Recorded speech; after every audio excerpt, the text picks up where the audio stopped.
तुम्हाला माहिती आहे, देशातली सगळ्यात मोठी संघटना राष्ट्रीय स्वयंसेवक संघानं आपल्या कार्यालयावर 52 वर्ष तिरंगा का फडकवला नव्हता? देश स्वतंत्र झाल्यानंतर 1950 मध्ये नॅशनल फ्लॅग कोड लागू करण्यात आला. याद्वारे व्यक्तिगत ठिकाणांमध्ये खासगी संस्थांना तिरंगा फडकवायला बंदी घालण्यात आली. तिरंगा केवळ सरकारी इमारतींचं कार्यालय आणि परवानगी प्राप्त लोकांकडूनच फडकवला जाऊ शकतो असा तो नियम होता. जर कोणी हा नियम मोडला तर त्याच्यावर कारवाई केली जायची आणि याच कारवाईच्या भीतीपोटी RSSनं कोणत्याच शाखेत तिरंगा फडकवला नव्हता, कारण जिथे शाखा भरते ती एक प्रायव्हेट जागा होती. 1994 मध्ये काँग्रेस खासदार नवीन जिंदल यांनी या फ्लॅग कोड विरोधात कोर्टात धाव घेतली. 8 वर्ष प्रकरण कोर्टात चाललं. 2002 मध्ये सुप्रीम कोर्टानं नॅशनल फ्लॅग कोडमध्ये प्रायव्हेट क्षेत्राला तिरंगा फडकवण्याचे अधिकार दिले.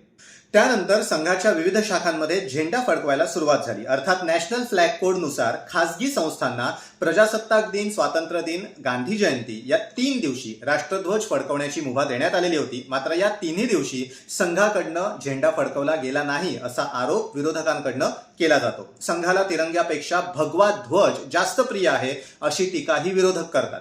असो, आता संघाच्या प्रत्येक शाखेवर तिरंगा फडकतो. सरसंघचालकांच्या हस्ते तिरंगा फडकवला जातो. संघानं तिरंगा फडकवला नाही याबद्दल तुम्हाला विरोधकांचे आरोप खरे वाटतात की संघाचं स्पष्टीकरण खरं वाटतं? आम्हाला कमेंट बॉक्समधनं नक्की कळवा.